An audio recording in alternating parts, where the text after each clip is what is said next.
Fala pessoal, como é que vocês estão? Estamos aqui para mais um episódio do Conversas Sustentáveis.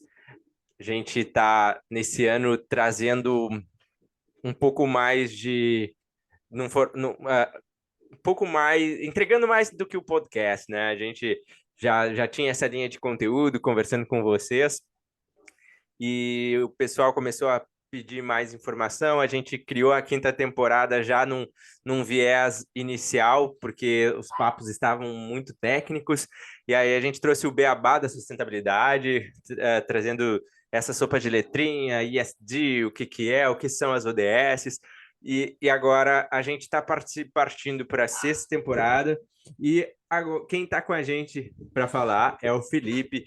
Felipe é Executive Manager da Azul. Ele vai contar um pouco para a gente da experiência dele. Eu gosto de trazer uns cases que as pessoas elas estão vivenciando, como é que essa área também de sustentabilidade, ESG, que está emergindo de fato no Brasil, ainda é algo novo, sim. As pessoas, para quem é do mercado, às vezes o cara fala, pá, já estou cansado o tempo inteiro disso.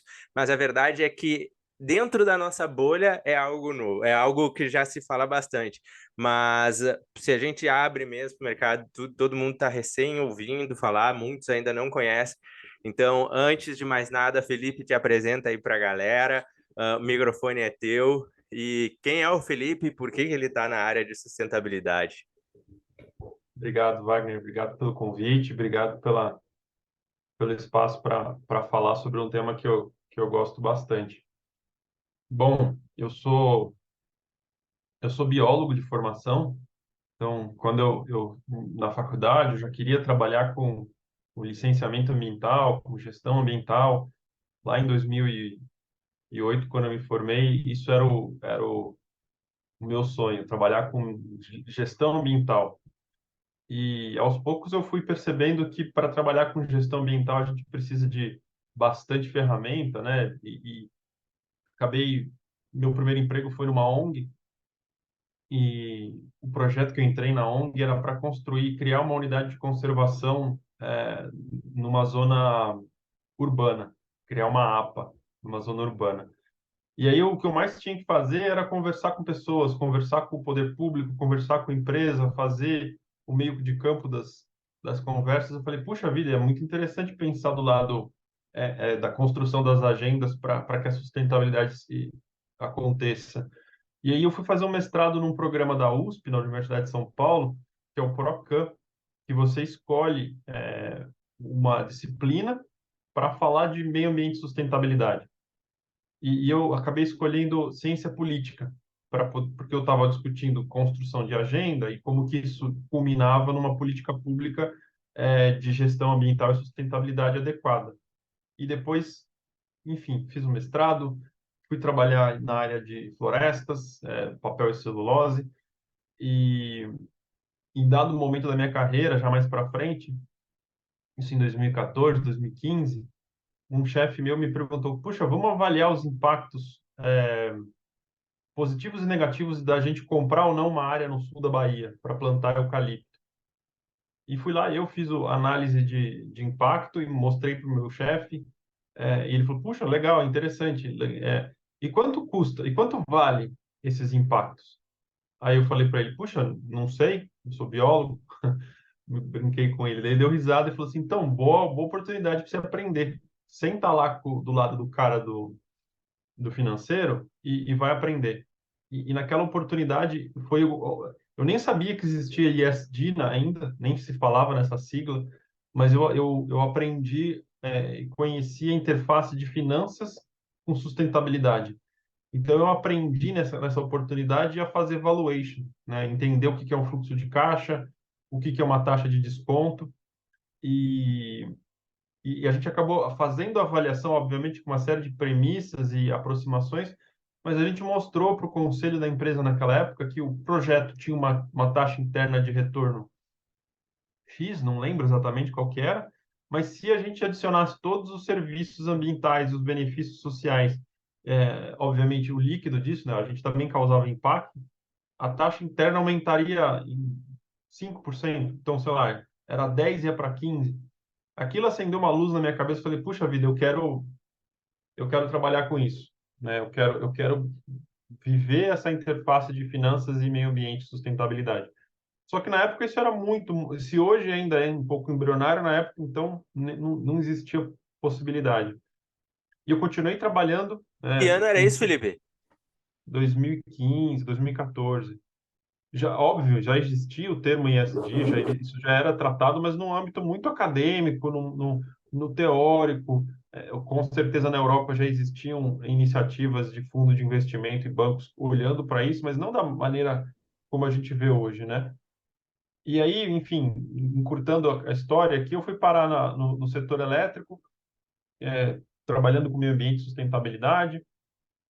E recentemente, né, em 2019, depois da famosa carta do Larry Fink, que todo mundo tomou consciência, né, grande parte do público tomou consciência, ou pelo menos sabe que existe, já ouviu falar dessa sigla do ESG, é que eu fui trabalhar de fato, ainda dentro do setor elétrico, com implantação de estratégia de ESG. Eu já tinha bastante ferramenta, bastante vivência, mas eu nunca tinha posto em prática tudo que eu aprendi. E foi quando eu trabalhei na CESP com a proposta de, né, um dos investidores procurou a gente e falou assim, qual que é o seu, qual que é a sua estratégia de investimento no longo prazo, pensando nos riscos climáticos que vocês estão expostos? Obviamente que a empresa não tinha nada na época, e o fundo, que era um fundo norueguês, falou assim, bom, ou vocês me apresentam alguma coisa, ou eu vou desinvestir, porque esse é o mandato do fundo e eu tenho que cumprir. Aquilo fez o CEO, o CFO, não, agora vamos cuidar disso de um jeito. Só, Felipe, você vai fazer só isso. Eu estava cuidando um pouco ainda de licenciamento ambiental, mas passei a olhar só para sustentabilidade e ESG, e a partir daí só tenho trabalhado com isso exclusivamente com sustentabilidade desde então. Eu acho que porque eu tinha um background já de muito tempo com finanças e com sustentabilidade, com meio ambiente, com inventário de carbono, com relatório de sustentabilidade. A hora que isso estourou no mercado, eu estava pronto. Então, a minha carreira cresceu muito rápido de 2019 para cá. Passei por várias empresas do setor elétrico e hoje estou na Azul Linhas Aéreas como gerente executivo de sustentabilidade e meio ambiente. Muito massa a trajetória e o que eu achei legal é o que tu falou, né? Quando aconteceu, tu já estava pronto justamente pela questão da vivência que tu já teve. Eu costumo dizer, eu acabei, empreendi, assim, basicamente desde sempre. Acho que CLT eu consegui trabalhar 3 meses na minha vida e eu digo que, apesar de eu me dedicar a estudar, nada te ensina mais do que a experiência do dia a dia, né? De tu estar ali no front, fazendo, executando, errando e vindo. Então, e quando a gente alinha essas pautas de sustentabilidade, que nem tu disse, já se falava de sustentabilidade, de ESG de uma maneira mais acadêmica, que nem as pautas de sustentabilidade eram faladas, mas nunca foi algo tão, vamos dizer, eloquente quanto está sendo nos dias atuais. E quanto mais vai ser nos próximos anos, né? Eu enxergo que essas pautas de sustentabilidade ela vão guiar a economia nos próximos anos. Eu digo, quando eu converso com empresários, com investidores, eu digo justamente isso. Não é mais uma questão de eu gosto ou não gosto. É uma questão que tu vai ter que fazer se tu quer continuar no game, se tu quer continuar crescendo. Isso traz alguns pontos hoje que eu quero um pouco da tua visão. O mercado, de uma maneira geral, já aderiu o ISD de fato, ou ainda é algo que é embrionário, as empresas estão querendo entender, elas estão querendo mudar, porque eu vejo muita empresa falando, eu fiz isso aqui, sou ISD, aí o cara foi lá e botou só uma planta de energia solar e ele se considera ISD por causa disso. Como é que tu tá vendo o movimento do mercado em relação às pautas ISD, e se elas já entenderam que sustentabilidade é uma coisa e o ISD é outra? Olha, eu acho que primeiro a gente teria que fazer o recorte do que é Brasil, o que é Europa e Estados Unidos, né? São mercados e visões diferentes. Eu parto do pressuposto, e não existe uma regra, não existe um conceito definido do que é o ESG, né? O que significa a fusão dessas três palavras, Environmental, Social and Governance, né? Ambiente social e governança. Mas eu, conceitualmente, o ESG surgiu em 2004, né? O Kofi Annan, junto com o pessoal do Banco Mundial lançou esse tema, né, para provocar os investidores a pensar em aspectos sociais, ambientais de governança para fazer a gestão de investimento. Qual que é a lógica? Se o dono do capital leva em consideração aspectos sociais, ambientais de governança,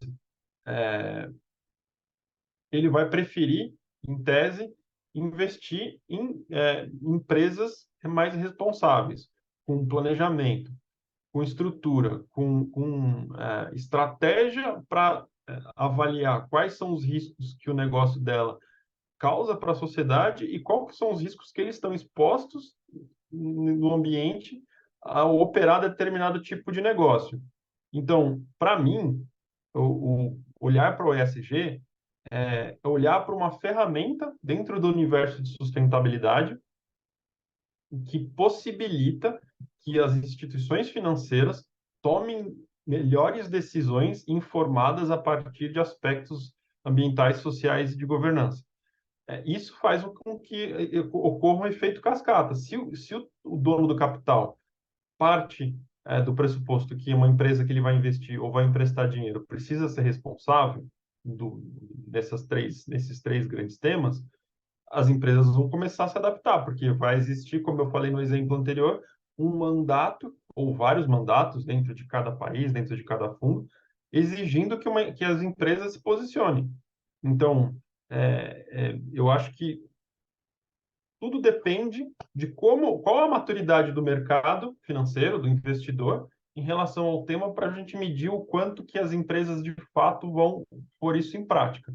Eu acho que no Brasil, é, quando a gente fala de banco, de cessão de crédito, eu vejo movimentos bem consistentes dos grandes bancos brasileiros para abrir linhas de crédito, para incentivar que as empresas se inscrevam nessas linhas especiais, né, com programas especiais.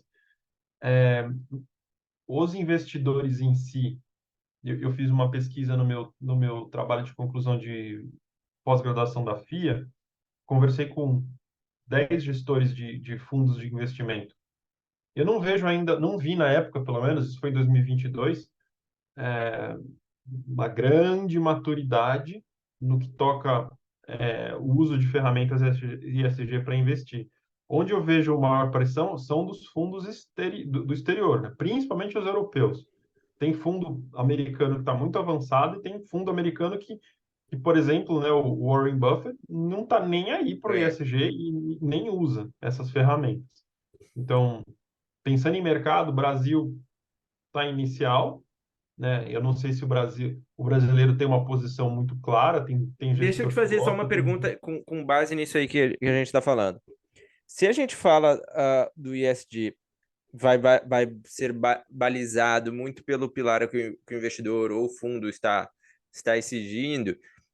Ok, a gente está falando para as big corps, né? Para as grandes corporações.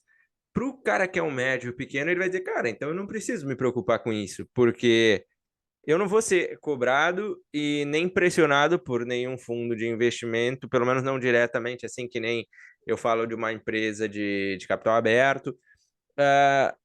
Isso não acaba dificultando para aquele cara ou a percepção de que esse mercado não é para ele? aí excelente pergunta. Eu traria três aspectos importantes. Primeiro, ainda ligado ao mercado financeiro, o pequeno e o médio precisam de crédito. Então, é bem provável que já existam, aliás, já existem linhas de créditos em bancos para pequenos e médios empresários, atreladas às boas práticas ESG, e não são muito complicados, né? A gente está falando aí de uma maior transparência na divulgação de informações de gestão de carbono, diversidade e inclusão, enfim, são adequados ao tamanho do negócio. Isso é um ponto. O segundo ponto, normalmente, um pequeno e um médio empresário, eles são fornecedores de uma grande empresa. E as grandes empresas, né, estão cada vez mais pressionadas a olhar para a cadeia de fornecedores. Então, mais cedo ou mais tarde, as grandes empresas vão pressionar a sua cadeia de fornecimento para que elas adotem práticas de sustentabilidade que estejam alinhadas à estratégia ESG delas. Então, por exemplo, de novo, inventário de carbono, gestão adequada de resíduos e de efluentes, responsabilidade social na contratação de pessoas, enfim, práticas que, na verdade, a gente está falando de cumprir a lei, mas que muitas empresas no Brasil ainda não cumprem porque é muito caro cumprir toda essa lei. Então, a partir do momento que você tem uma pressão também do empresariado, da alta, do topo da cadeia, essas grandes empresas entendem que para você ter esse nível de aderência ao seu modelo de negócio, você vai precisar pagar mais. Você vai ter que compensar um custo maior que a cadeia vai ter. Então, eu acho que isso é um movimento importante no médio prazo. E tem um outro aspecto muito importante que eu acho que foge um pouco do conceito de ESG que eu gosto de usar, porque é um conceito mais teórico, assim, por assim dizer. O grande público já se apropriou desse termo. E o grande público é que define o significado. Então, assim, para o grande público mais leigo, eles misturam ESG e sustentabilidade, responsabilidade social corporativa. Então, quando uma pequena, uma média empresa, principalmente as empresas de serviço que atendem o público final, o consumidor final, passam a se preocupar com aspectos de sustentabilidade, elas também estão atrelando o valor à própria marca. Então, isso é importante também. Óbvio que a estratégia de ESG de uma empresa menor, ela tem que ser adaptada ao público e às demandas, né? Ela não vai sair fazendo coisas que uma grande corporação faz, porque não faz sentido, mas com certeza existem aspectos que essas empresas precisam levar em consideração para poder pensar numa subsistência futura, porque as novas gerações cada vez mais exigem de bate-pronto certos aspectos de responsabilidade social e ambiental. Perfeito. Ah, quando a gente trazendo ainda um pouco mais provocando, aí o cara tá lá, tá, mas eu não tenho o médio e o pequeno, ele tá olhando para isso, ele vê esses movimentos, como eu disse, só que ele não tem um time que vai destinar, por exemplo, um comitê de sustentabilidade, a empresa dele lá tem 30, 40 funcionários, colaboradores. O que que ele enxerga? Porque se a gente parar a nível Brasil, ele pode ter um acesso a crédito mais interessante com pauta de sustentabilidade. Ele pode criar valor de marca se ele saber também usar o marketing em cima disso aí. Então, são benefícios claros. Mas ele precisa saber como vai fazer isso. Ele precisa criar esse mecanismo. O que seria o caminho mais indicado? Porque se ele contrata uma consultoria, ele vai ter uma consultoria que vai desenvolver um projeto ali para ele que vai durar 3 meses. Mas se ele não tiver alguém destinado para começar a pensar isso e a sustentabilidade não for parte da estratégia do negócio dele, tende a não evoluir muito em questão de um tempo ser esquecido. Como é que tu vê ou como é que tu aconselharia quem tá nesse estágio? Olha, Wagner, eu diria assim, sendo bem pragmático, para um pequeno médio empresário brasileiro entrar nessas questões, começar a gastar dinheiro com consultoria, ele precisa ter certeza que faz sentido para o negócio dele. Então, se ele vê uma oportunidade para explorar valor de marca, isso pode fazer sentido. Se ele vê uma oportunidade em captar recurso com uma taxa de juros menor, porque isso está disponível no banco, que ele tem parceria, isso pode fazer sentido. Agora, se ninguém pediu se ninguém tá falando disso para ele e ele quer arriscar, tomar dianteira e inovar nesse sentido, porque nesses outros dois casos está muito claro, o banco vai dizer para ele o que ele precisa, o próprio consumidor, em geral, ele vai poder observar o que o consumidor está falando, está pedindo, e ele vai conseguir fazer para atender esse público. Agora, se ele quer inovar e sair na frente, eu faria inicialmente, pô, olha para o lado, que empresas semelhantes à minha empresa, que negócio semelhante ao meu negócio, já tem uma coisa mais avançada e que temas essa empresa está olhando. Então, por exemplo, você é uma empresa dentro da área de TI. Pô, eu sou uma empresa pequena, mas deixa eu olhar para as empresas médias e grandes, o que que as empresas de TI estão falando? Elas estão falando de resíduo? Elas estão falando de mudanças climáticas? Elas estão falando de diversidade e inclusão?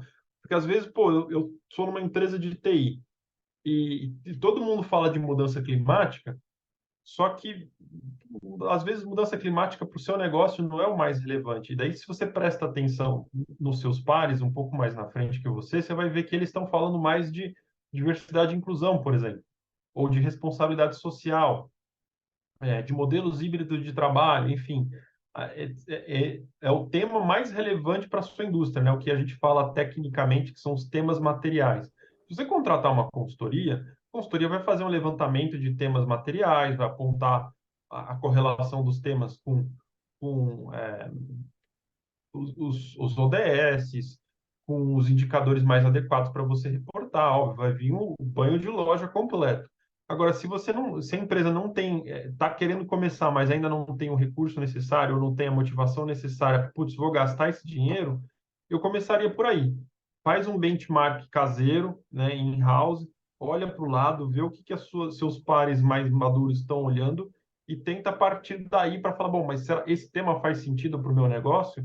Se faz, começa a construir, né? Não acho que não é vergonha nenhuma, entre aspas, copiar uma boa ideia e adaptar a sua própria realidade. Eu acho que é muito inteligente, até porque você economiza recursos. E a consultoria vai fazer a mesma coisa. A consultoria vai olhar com mais cuidado para seus pares, vai identificar o que está funcionando ou não e vai adaptar para o seu modelo de negócio. Então, se você tem tempo e recurso braço para fazer isso, é um bom caminho para começar.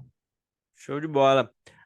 Se a gente trazer um pouco mais para Azul hoje, que é uma empresa já de grande porte, o que que tu encara como desafio que a empresa Azul ou as demais, vamos falar até do setor aéreo, encaram e totalmente, normalmente, quando a gente fala de sustentabilidade, de ESG, as empresas se apegam mais ao E, onde a gente consegue metrificar mais o retorno, uma série de coisas. Mas uma das pautas também que as empresas acabam defendendo é que o G, a governança, principalmente empresas de capital aberto, a gente tem uma boa governança, mas em relação ao ESG, a gente não vê que às vezes as informações tem dificuldades no G. Se tu puder falar um pouco dessa questão dos desafios das corporações que nem a Azul, do mesmo porte, o que a Azul encara de desafios, e também um pouco do G, o que as empresas têm que se atentar, devem se atentar, para que o pessoal tenha uma visão da governança, além do que está escrito no Google, que é transparência e tudo mais.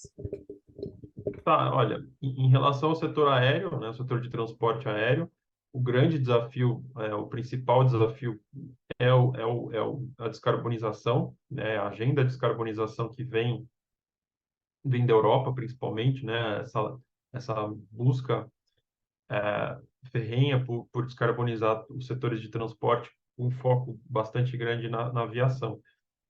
Isso impõe uma série de desafios, não só para a Azul, como para todas as companhias aéreas do mundo, inclusive no Brasil, de buscar viabilizar formas de fazer o avião voar emitindo o mínimo de carbono possível, né? E hoje, no curto prazo, a única solução tecnológica que está pronta e que pode ser usada com um potencial enorme para entregar uma redução de carbono muito consistente é o biocombustível para aviação.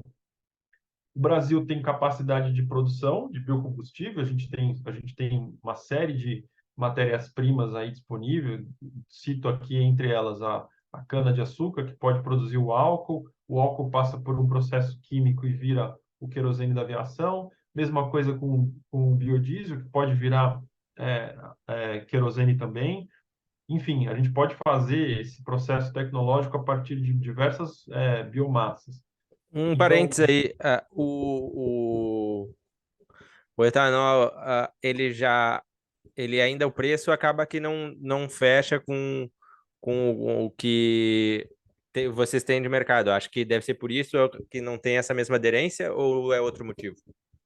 não, na verdade, por uma série de razões, né?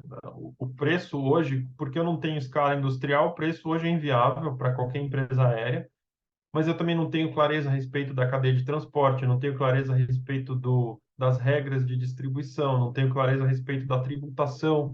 Então, assim, é uma agenda, tecnologicamente, ela está pronta. Tecnologia existe para você transformar uma fábrica de etanol de veículo numa fábrica de biocombustível de avião, são 2 anos. A tecnologia já existe, é só pôr para rodar, óbvio, você vai ter que adaptar a fábrica e pronto, vai sair biocombustível lá na ponta. Mas a que preço?